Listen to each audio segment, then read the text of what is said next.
Assalamualaikum warahmatullahi wabarakatuh.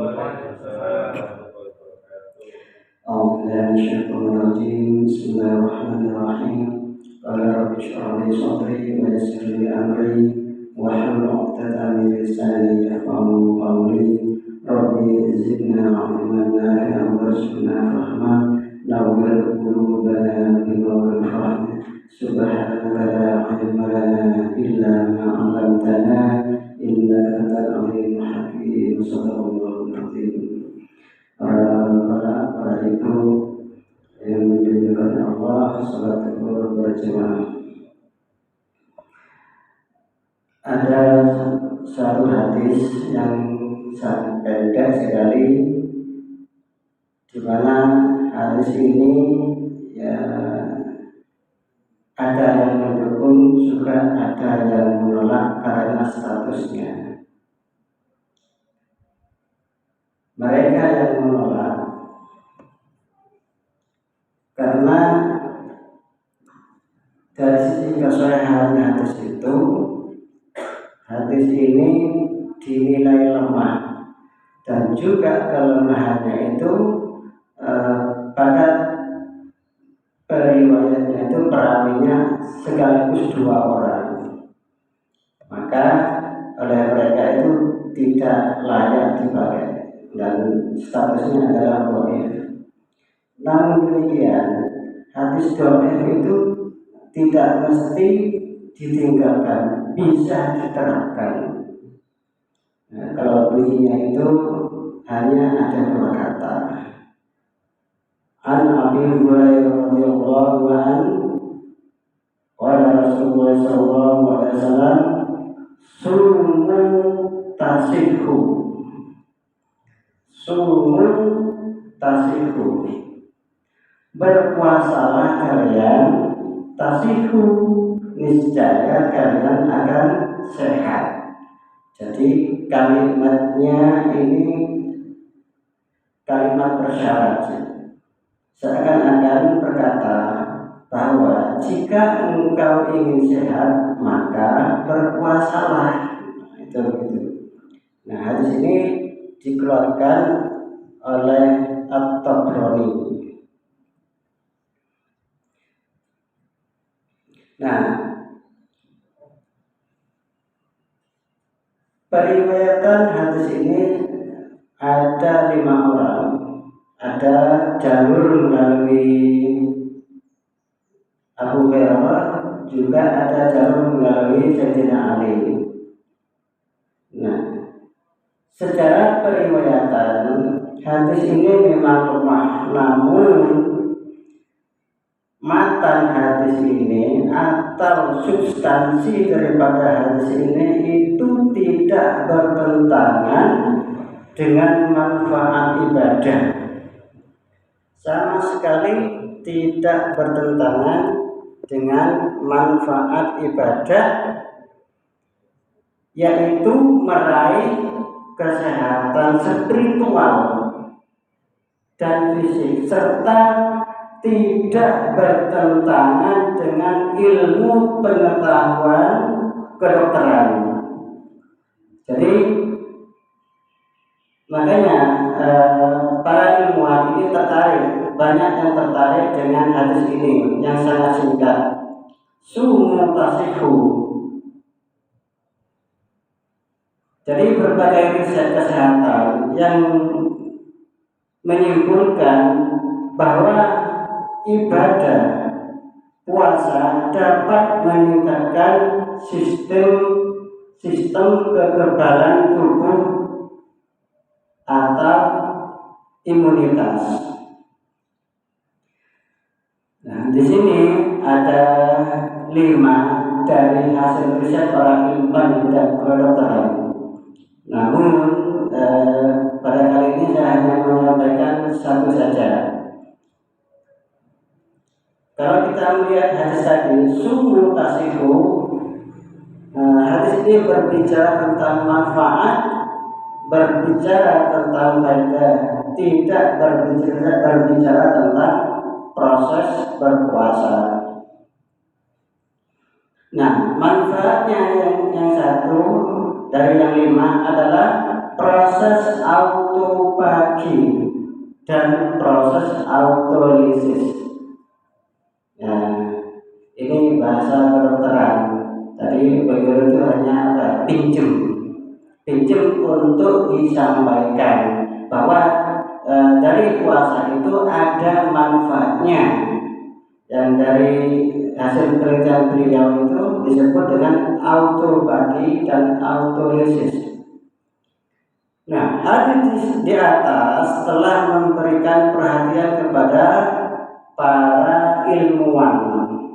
Nah, beliau yang menemukan proses autofagi ini bernama Yoshinori Ohsumi. Pada tahun 2016 juga memperoleh Nobel. Nah, apa itu proses autofagi? Yaitu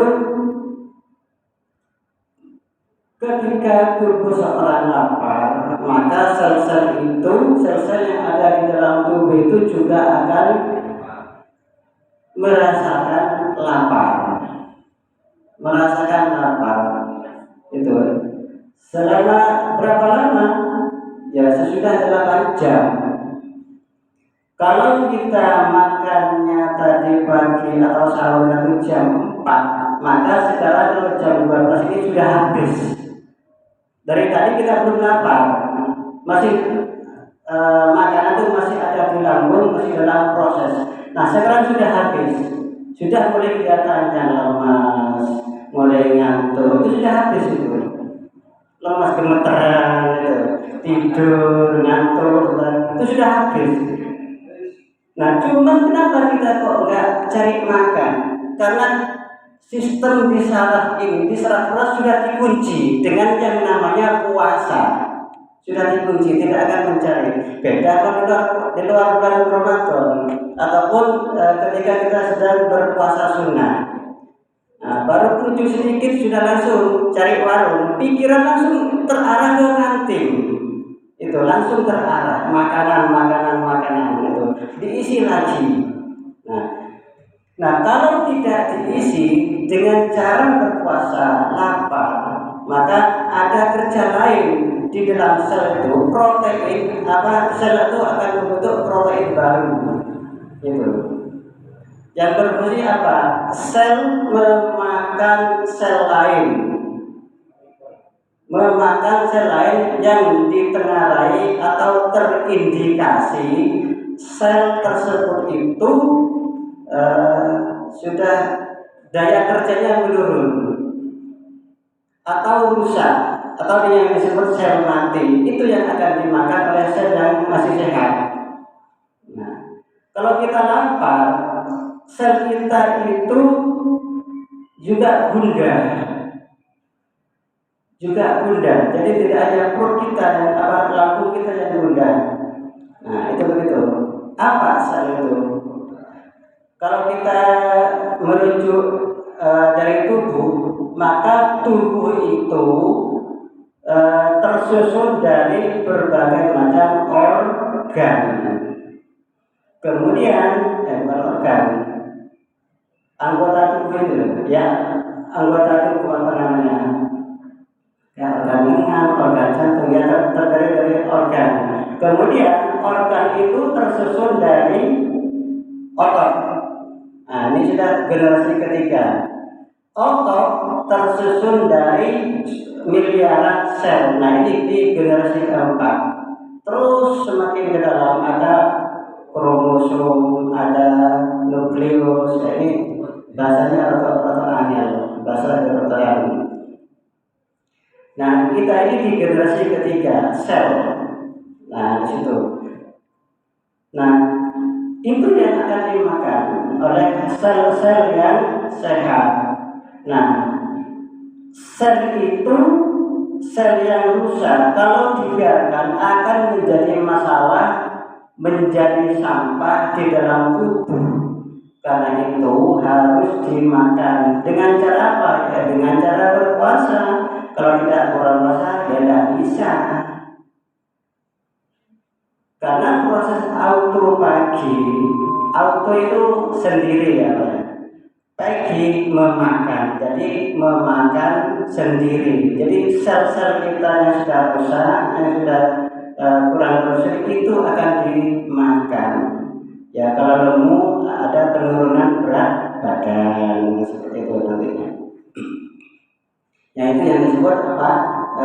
Autophagy. Syaratnya harus lapar, dan ketika lapar ya tidak diisi, kecuali kalau berpuasa. Kalau nggak puasa pasti akan diisi, ya tidak akan terjadi proses autophagy, tidak akan terjadi. Nah, dari kondisi ini maka kita akan sehat. Itu lemak-lemak di dalam tubuh akan dibakar, akan habis dimakan itu. Sel-sel yang sudah tidak berfungsi pun juga akan dimakan oleh sel yang sehat. Itu autophagy. Kemudian yang autolisis. Autolisis itu ya proses pembuangannya. Itu proses pembuangan dari sampah-sampah sel itu. Kalau ya dari apa? Dari metabolisme di dalam tubuh. Kalau dari apa ya pernafasan, maka sampahnya adalah karbon dioksida atau CO2. Itu racun, tidak boleh ada di tubuh, harus dikeluarkan. Kalau yang ada di sel-sel, dia akan dikeluarkan dalam bentuk keringat. Itu autolisisnya. Dan juga di sistem pencernaan itu sampah-sampah harus dikeluarkan, itu autolisisnya. Nah ini apa manfaat, salah satu manfaat atau ya manfaat dari ibadah puasa itu. Selain yang apa masih banyak penemuan-penemuan yang lain dari kedokteran. Salah satunya adalah autophagy dan autolisis. Saya kira itu Bapak Ibu yang dirahmati Allah, mudah-mudahan apa yang informasi yang dapat saya sampaikan ini memberikan manfaat, lebih memberikan motivasi dalam menjalankan ibadah puasa, baik ibadah yang wajib bulan Ramadan ini ataupun bisa melaksanakan ibadah-ibadah puasa yang secara sunnah di luar Ramadan. Ihdinas siratal mustaqim siratal ladzina an'amta 'alaihim ghairil maghdubi 'alaihim. Wassalamualaikum warahmatullahi wabarakatuh.